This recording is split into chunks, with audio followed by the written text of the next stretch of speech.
বিনিয়োগকারী বন্ধুরা, আসসালামু আলাইকুম। আশা করি আপনারা ভালো আছেন। আমি এখন একমি ল্যাবের একটা অ্যানালিসিস শেয়ার করব আপনাদের সাথে। আমার একমি ল্যাবের অ্যানালিসিস দেওয়া আছে, পজিটিভ বলা আছে, সব কিছু ঠিক আছে। এটা একটা একমি ল্যাবের আপডেট বলতে পারেন, এবং সাথে সাথে একটা শর্ট টার্ম অ্যানালিসিস বলবেন। এই জন্যই আমি একমি ল্যাবের অ্যানালিসিস দিচ্ছি, for short term analysis, for the period of short term. আশা করি বুঝতে পারছেন। কারণ আমি যে অ্যানালিসিসটা দিচ্ছি একমি ল্যাবের, সেটা বেসিক্যালি একটা লং টার্ম অ্যানালিসিস। তো লং টার্ম অ্যানালিসিস কখনো কখনো আপনাকে শর্ট টার্মে মিসগাইড করতে পারে, আপনাকে কনফিউজড করতে পারে, আপনাকে হেজিটেটিং করতে পারে, ভেসিলেটিং করতে পারে।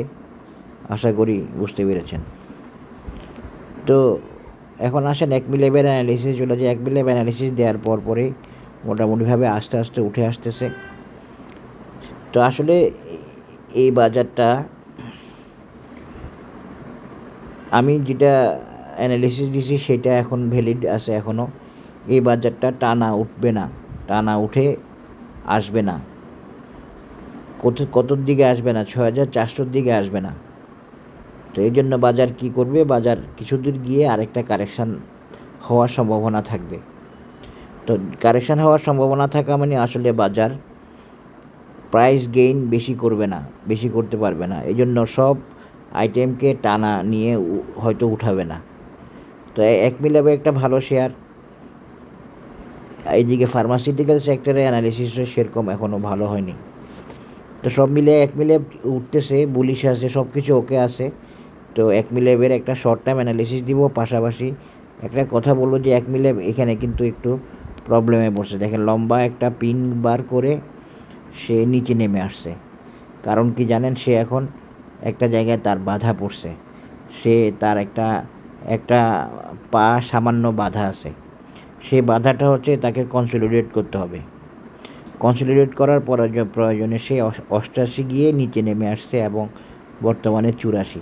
নয়তো সে তো 88 পার করে ফেলতো। একমির অ্যানালিসিসটা এরকমই ছিল। তাহলে কী হবে বিষয়টা হবে, একমি হয়তো এই জায়গায় একটু স্লো থাকবে কিছুদিন, 4-5 দিনও হতে পারে, 6-7 দিন হতে পারে, 10 দিন হতে পারে। আমি বিষয়টা বলতে পারবো না। হয়তো একটু নিচেও নামতে পারে, নিচে নামাটা কতটুকু হতে পারে, হয়তো 80 লেভেল পর্যন্ত আসতে পারে। এটা তার অ্যাডজাস্টমেন্টের জন্য, এই 80 পর্যন্ত নামবে সে মুভিং অ্যাভারেজ অ্যাডজাস্টমেন্টের জন্য। আর সে সময় নিবে কনসলিডেশনের জন্য। সময়টা অলওয়েজ কনসলিডেশনের জন্য হয়, এটা মনে রাখবেন। আর প্রাইস কারেকশান করে সে 80 লেভেলে একটা আসার সম্ভাবনা থাকবে। আসবে এরকম বলবো না, একটা সম্ভাবনা থাকবে 80 লেভেলে আসার। একটু দেখার চেষ্টা করি, তারপরে বলতে পারবো। কিন্তু এটা বড় কোনো প্রবলেম না, বড় কোনো ঝামেলা না। এটা সামান্য একটু কনসিডারেশন, সামান্য একটু কারেকশান। তো এইটাও সে কাভার করে উঠে আসবে, বড় কোনো সমস্যাও একমি ল্যাবে নাই। তো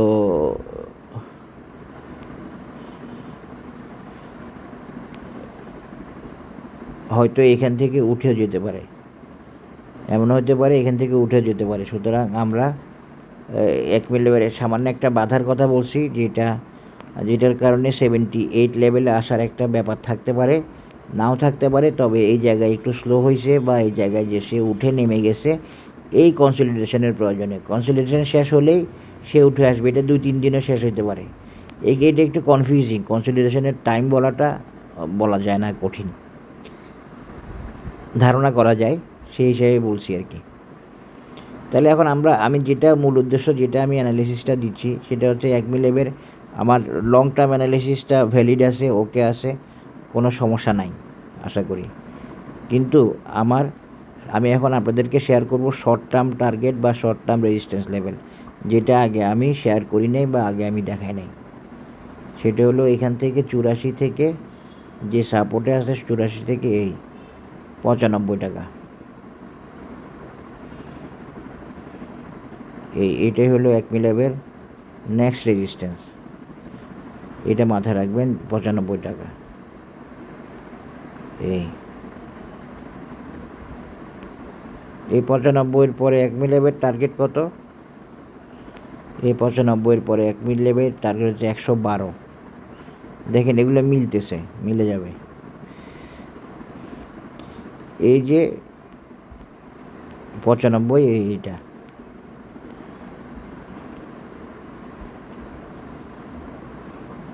আর 111 বা 112 কোনটা? এইটা, এই যে এইটা।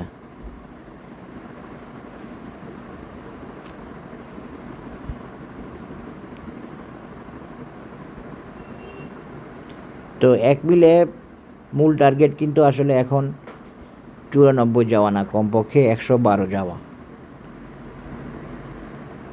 ও 100% চেষ্টা, এই দেখেন মিলে গেছে। ও 100% চেষ্টা করবে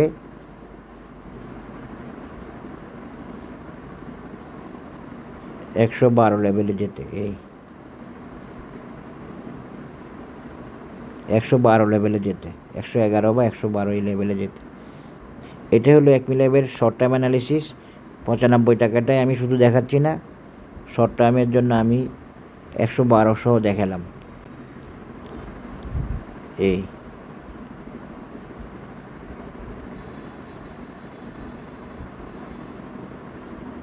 দেখেন এইভাবে মিলে যাবে। 1.618, এখানে 1.618 111, এখানে 2.618 112, আর এখানে 1.618 94, এখানে 1 হচ্ছে 94। এটা হচ্ছে 1 মিলিয়নের বেসিক অ্যানালিসিস। আশা করি আপনারা বুঝতে পারছেন।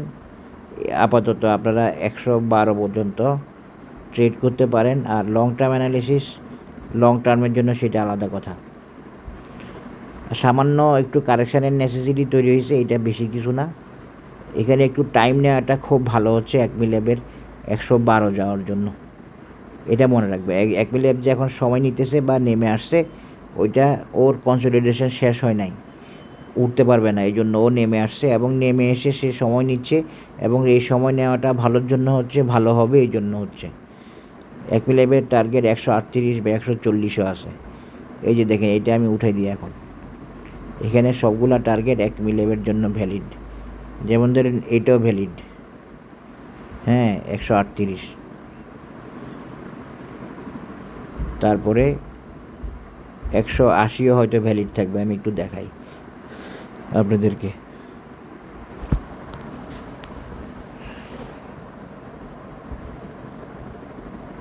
আজকে আমি আপনাদেরকে 1 মিলিয়নের শর্ট টার্ম অ্যানালিসিস দিলেও একটা লং টার্ম অ্যানালিসিসও শেয়ার করতেছি, যেহেতু প্রাসঙ্গিক হয়ে গেছে এই জন্য।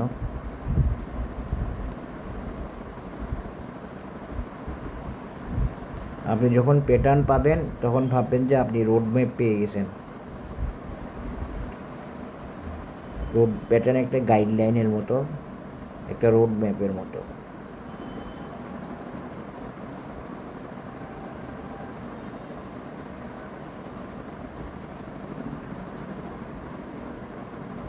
যে আপনি একটা ড্রাগন প্যাটার্ন পাচ্ছেন, এবং ড্রাগন প্যাটার্নের টার্গেট কত? একটা টার্গেট 138, আর একটা টার্গেট কত দেখেন, প্রায় ওই 180 লেভেল। এই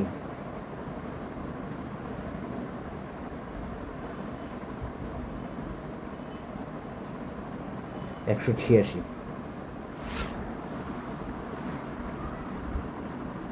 এটা একটা ক্লাসিক ড্রাগন প্যাটার্ন। এই ড্রাগন প্যাটার্নের যে রেজিস্ট্যান্স দেখেন, 1 মিলিয়ন এই রেজিস্ট্যান্স কিন্তু পার করে নাই বা করতে পারে নাই, যেটাই বলেন। এই রেজিস্ট্যান্সটা আর এই রেজিস্ট্যান্সটা, এটা ড্রাগন প্যাটার্নের একটা ভাইটাল রেজিস্ট্যান্স। 1 মিলিয়ন এখন সেটা ব্রেক করছে। এটা একটা ভালো খবর। 1 মিলিয়ন মূল রেজিস্ট্যান্সটা ব্রেক করছে, ব্রেক করে এখানে একটু কনসলিডেট করতেছে। কারণ হচ্ছে সে এখন চাইলেই এই 2-1 দিন কারেকশান না করলে সে উঠে আসতে পারবে না, বা 2-4-5 দিন। এটা হলো 1 মিলিয়নের অ্যানালিসিস। আশা করি আপনারা বুঝতে পেরেছেন। তো এই 112 এবং একটা 94 বা 95, এই দুইটা রেজিস্ট্যান্স দেখাইলাম, এই দুইটা টার্গেট দেখাইলাম, সাথে লং টার্ম 186 টাকা। এটা লং টার্ম অ্যানালিসিস। আগে আমি যে স্টাইলে যে প্যাটার্নে দেখাইছি সেই প্যাটার্নের বাইরে গিয়ে এটা দেখাচ্ছি, সেটাও ভ্যালিড থাকবে, সেটাও ভ্যালিড আছে, সেটা সেটার মতো করে, এটা এইটার মতো করে মিল থাকবে। অবশ্যই মিল থাকতে হবে, নাহলে টেকনিক্যাল অ্যানালিসিস হবে না। এটা আমি দেখাইছি আজকে কি দিয়ে, ক্লাসিক ড্রাগন প্যাটার্ন দিয়ে। এই ড্রাগন প্যাটার্নের একটা রেজিস্ট্যান্স আর এটা ব্রেক করছে 1 মিলে, তার মানে আমরা একটা গুড সাইন পেলাম 1 মিলের। এবং 1 মিলের আরেকটা টার্গেট থাকবে 186, একটা রেজিস্ট্যান্স থাকবে 166-তে। এই আশা করি বুঝতে পেরেছেন 1 মিলের শর্ট টার্ম এবং লং টার্ম অ্যানালিসিস। সবাই ভালো থাকবেন, ধন্যবাদ, আসসালামু আলাইকুম।